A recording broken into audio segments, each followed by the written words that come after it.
উচ্চাভিলাষ মানুষকে পরকাল ভুলিয়ে রাখে। আমরা কত ভবিষ্যৎ পরিকল্পনা করি, কত স্বপ্ন দেখি, যেন আমরা আরো অনেক দিন বেঁচে থাকি। কিন্তু আমরা ভেবে দেখি না যে এই ভবিষ্যৎ পরিকল্পনা ও সুদীর্ঘ আশা আকাঙ্ক্ষা আমাদের মৃত্যু থেকে গাফেল রাখে এবং আখিরাতকে বিমুখ করে তোলে। আল্লাহ সুবহানাহু ওয়া তাআলা বলেন, ছাড়ো ওদের, ওরা খানাপিনা করতে থাকুক আর দুনিয়া ভোগ করতে থাকুক। আশা আকাঙ্ক্ষা ওদের ভুলে রাখুক, অতঃপর শীঘ্রই ওরা জানতে পারবে। সূরা হিজর আয়াত ৩।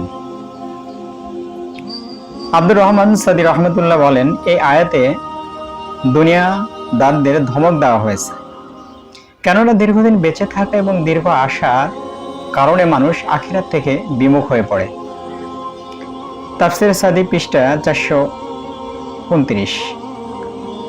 হাসান বসরি রহমতুল্লাহ বলেন, বান্দা যখন দীর্ঘ আশা করে তখন তার আমল খারাপ হয়ে যায়। তাফসিরে আজওয়াউল বায়ান 2/253। এজন্য রাসূল সাল্লাল্লাহু আলাইহি সাল্লাম আব্দুল্লাহ ইবনে ওমর রাদিয়াল্লাহু আনহুকে বলেন এবং উপদেশ দিয়ে বলেন, তুমি দুনিয়াতে একজন অপরিচিত ব্যক্তি অথবা পথিকের মতো হয়ে থাকো।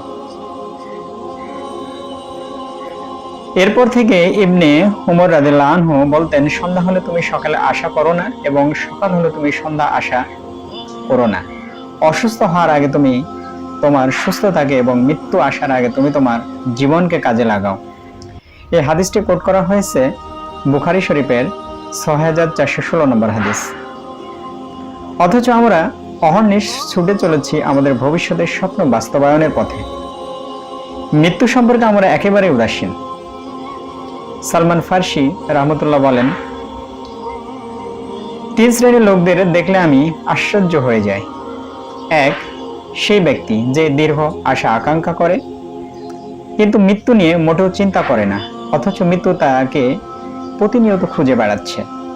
২ নম্বর, মৃত্যু থেকে গাফেল ব্যক্তি, অথচ তার মৃত্যুর পরই কিয়ামত শুরু হয়ে যাবে। সেই ব্যক্তি ৩ নম্বর, যে গাল ভরে হাসে কিন্তু সে জানে না যে আল্লাহ তার প্রতি সন্তুষ্ট নাকি রাগান্বিত। গাজ্জালি ইউআও উলুমিদ্দিন 4/454-তে এটা কোট করা হয়েছে। পার্থিব আশার চোরাবালিতে ডুবে গেছে আমাদের জীবন, ফলে ইবাদতগুলো হয়ে গেছে প্রাণহীন।